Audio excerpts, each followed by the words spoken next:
반갑습니다. 게시탐정 장전도사입니다. 오늘은 이제 성경인물 탐구 마지막 이야기입니다. 오늘 마지막으로 이제 소개드릴 인물은 바로 본디오 빌라도입니다. 언제 태어나서 언제 죽었는지는 명확치 않지만,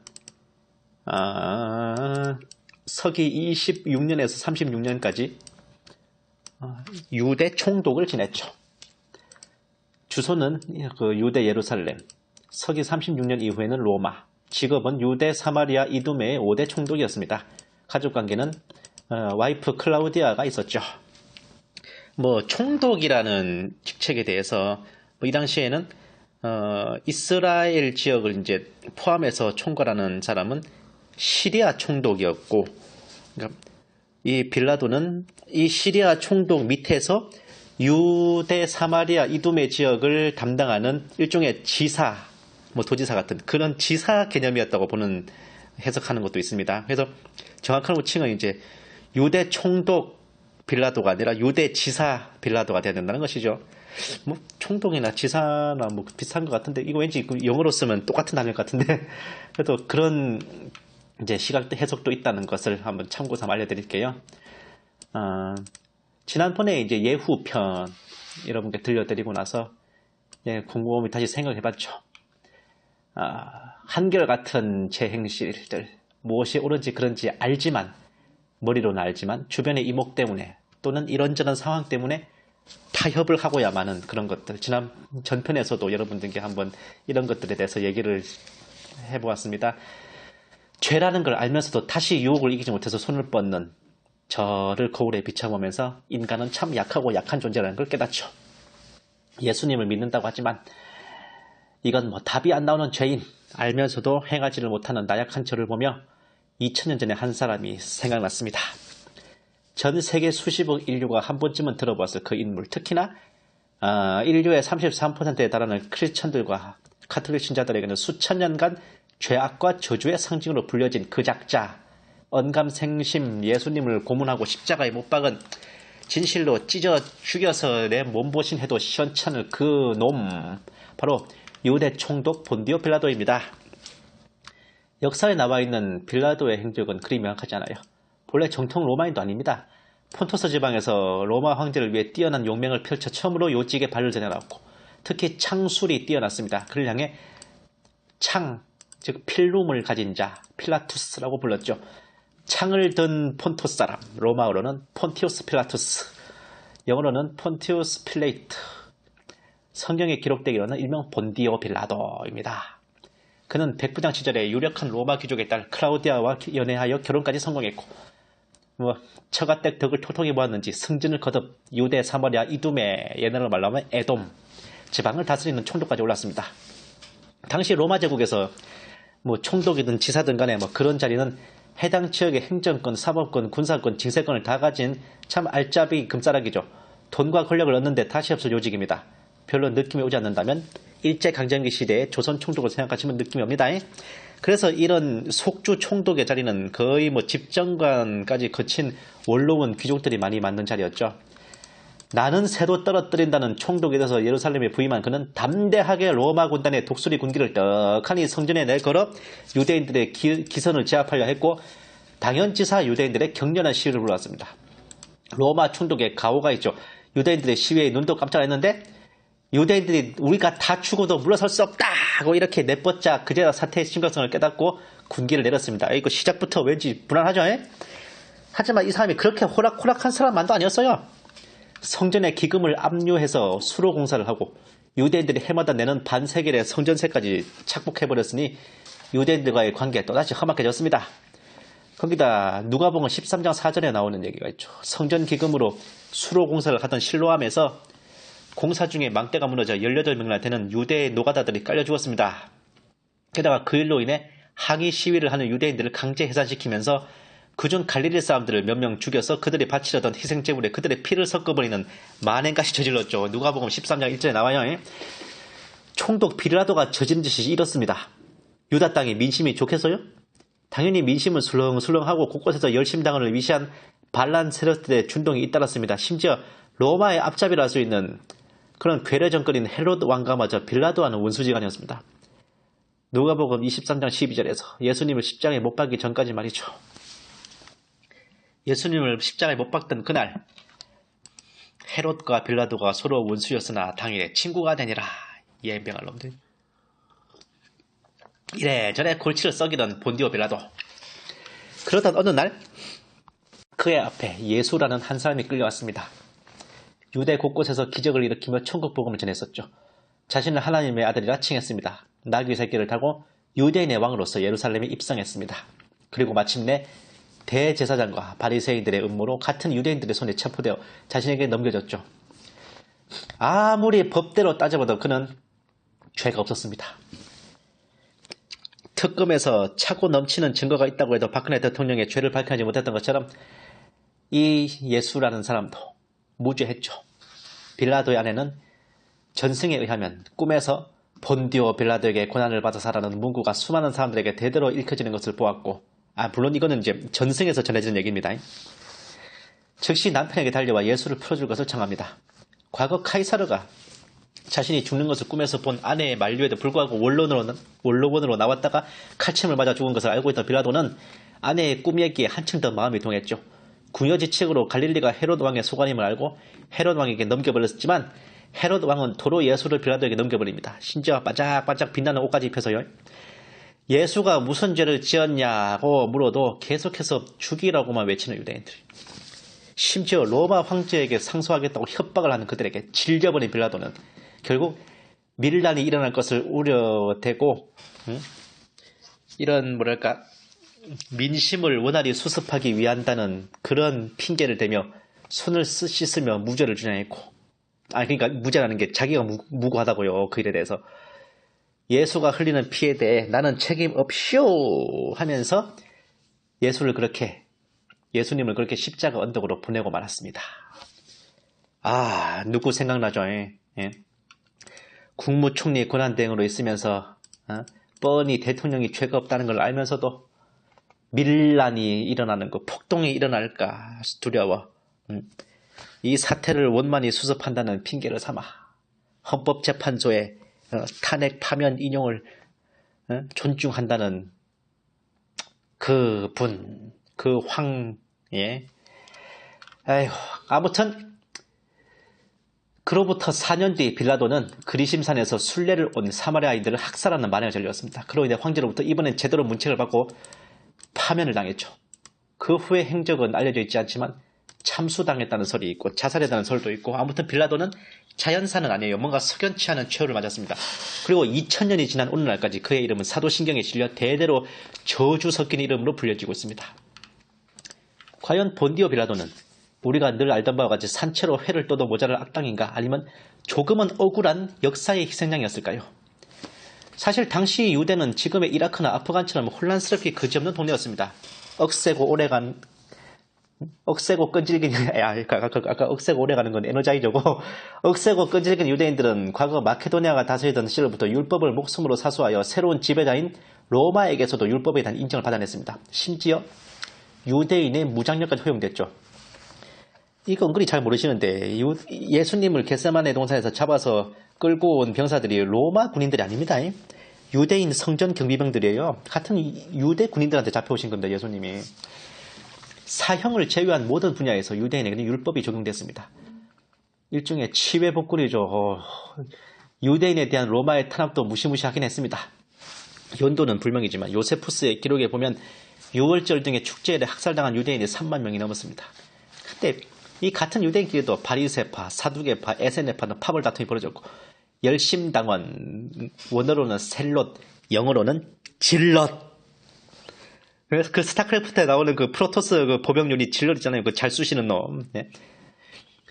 이런 열심당원들은 의열단이나 알카에다처럼 로마인이나 친로마 매국노들을 끊임없이 저격하고 있었습니다. 빌라도는 이런 상황 가운데 부임했죠. 들끓는 유대인들의 머리를 식히고 질서를 잡아야 했습니다. 역사는 그를 포악하고 잔인했다고 평하고 있어요. 우리가 아는 것처럼 우유부단하고 유약한 인물은 결코 아니었습니다. 통진당을 해산시킨 황교안처럼 그렇게 담대한 사람이었단 말이에요. 예수님이 체포되기 직전 예루살렘에서는 이런 열심당원 질럿들이 주도한 대규모 반로마 민중봉기가 일어났습니다. 민중들은 나귀를 타고 입성한 예수님이 당연히 자신들을 지지할 것으로 여겼지만 예수님께서는 수락하지 않으셨죠. 결국 봉기는 무참히 진압되고 말았습니다. 이로 인해 민중들은 예수님에 대한 적개심을 품었고 결국 제사장들의 선동에 넘어가 예수님을 죽이라고 외치게 된 겁니다.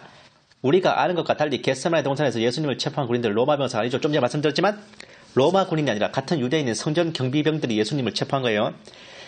이렇게 볼 때 예수님의 체포와 처형에 빌라도가 한 게 뭐였어요? 다 만들어진 서류에 도장만 찍어준 거죠. 실상은 유대인 자신들의 소행입니다. 이 사람이 크리스천도 아니에요.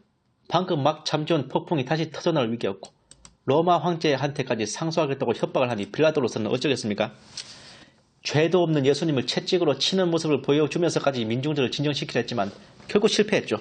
그러니 결국 손 씻고 예수님을 십자가에 넘겼습니다. 걸출한 용장이며 담대한 총독인 그가 처음이자 마지막으로 타협한 게 바로 예수님의 처형이었을 겁니다.